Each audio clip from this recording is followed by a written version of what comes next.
And the farming industry is facing many challenges at the moment, but one charity is warning that one of the biggest hidden issues is poor mental health. Now, the family and friends of Alec Newlove, a 24-year-old farmer who took his own life, are urging others to talk more openly about their struggles. Our correspondent Lindsay Smith has more. I want people to remember him for who he was, but I don't want them in the same place that we're in. A fun brother, a loving son, a great friend. Alec Newlove's welfare was never a concern to those close, until he didn't turn up for work on the 18th of March. He was just always busy and always with people, or doing something with hockey or doing something with young farmers. Didn't really have time to come and visit us. He was just such a busy guy. Was that because he was lonely otherwise? I don't know. There were more questions than answers for Alec's family. Just complete devastation and shock to hear that he's took his own life with no warning and no notice. Yeah, devastating. His friends are being supported. They use the last known location on his mobile to search for him. It's something that nobody ever wants to have to do, to find somebody deceased. And that will stay with people for a long time, probably for the rest of their lives. So getting that support and talking through is really important, and sharing those feelings and not bottling things up. So nationally, it's probably one farmer takes his life a week in the UK, and within Lincolnshire, over recent years, there's been at least 5 that we are aware of. National campaigns have been run, but still, a staggering 95% of young farmers recently said mental health was a huge concern. I can empathise with that. We lost a nephew a year and a half ago. He took his life.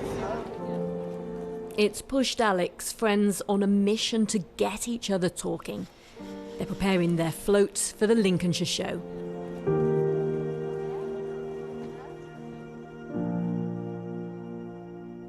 Got a lot of responsibility. I mean, at the end of the day, if you're trying to supply for the country and you don't meet your requirements, it's a lot of pressure and stress on you. Vital that we talk, because we can be stuck in tractors for up to 16, 18 hours a day, non-stop round the clock, and you get home and you'll just feel drained, no one to talk to. Even though we're all together as a team, it's like there's still that one person just completely missing, but he's always there with us in spirit, so it's very strange without him. Throughout the industry, the message is more needs to be done. Here, it's more simple. Talking saves lives. Lindsay Smith, BBC News. Well, thank you to those people there for sharing their experiences with us. And Stephanie Berkeley from the Farm Safety Foundation joins us now to talk about this in a little more detail. Stephanie, it's really harrowing to hear about those situations, but what do you think could be done to try and avoid a young farmer, feeling that they've got no other alternative? I think at this moment in time, it's about understanding, empathy and education. Young farmers, older farmers, they all need to learn a little bit more about what is mental health. What does it look like? What does it sound like for themselves, for the people they work with and the people that they live with? I do feel that there has been a change over the last couple of years in the normalising conversations around mental health. But as Alec's friends would say, as his parents would say, it's about talking. It's about looking for those small signs, that gut feeling that you have that something's not right, and actually not ignoring it, and just reaching out and asking somebody, are they okay?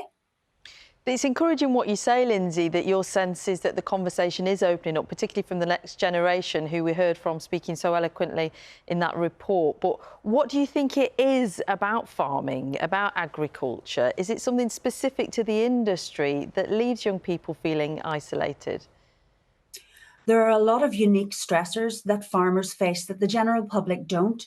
We saw in the weather forecast that, of course, again, we're getting rain. Now, for us, that's a minor inconvenience. For the farming industry, it means crops destroyed, it means fields flooded, animals in danger, and that all affects the financial side of things.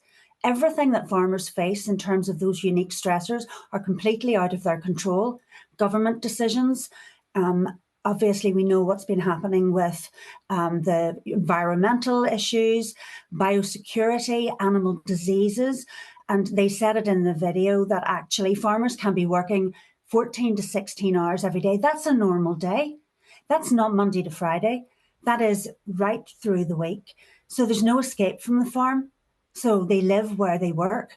They're also third, fourth generation farmers. So there's a sense of pride in what they do.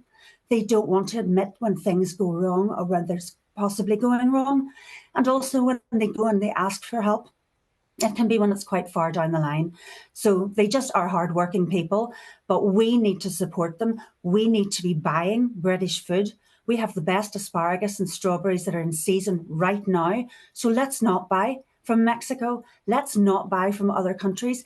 Look when you're at the supermarket, where your food's coming from. That's the way we can back British farming so that we can guarantee that they're there to put food in our plates 3 times a day. It's an important point you make. I mean, both Nina and I have been to farms, you know, for this programme, and you get a sense of how hard those farmers work. As you say, it goes right through. It's a 7-day job. You can't switch off. The animals need feeding. The crops need tending to. A lot of people who work in offices will have support schemes in place for mental health support. Does any such thing exist for farmers? And if not, what help is available? Well, actually, there is help available. In Scotland, we have a fantastic charity called RSABI. Wales, we have Tirdawi and DPJ. And here in England, we have RABI, FCN. A lot of these organisations have 24-hour helplines and support lines for farmers if they need that help. But it's about encouraging them to get it and look for it when they might need it. Indeed, and as you say, Stephanie, it feels like that conversation is opening up a little bit more. That's Stephanie Berkeley, the Farm Safety Foundation, live for us this morning from Stratford-on-Avon. Thank you. Thanks, Nina.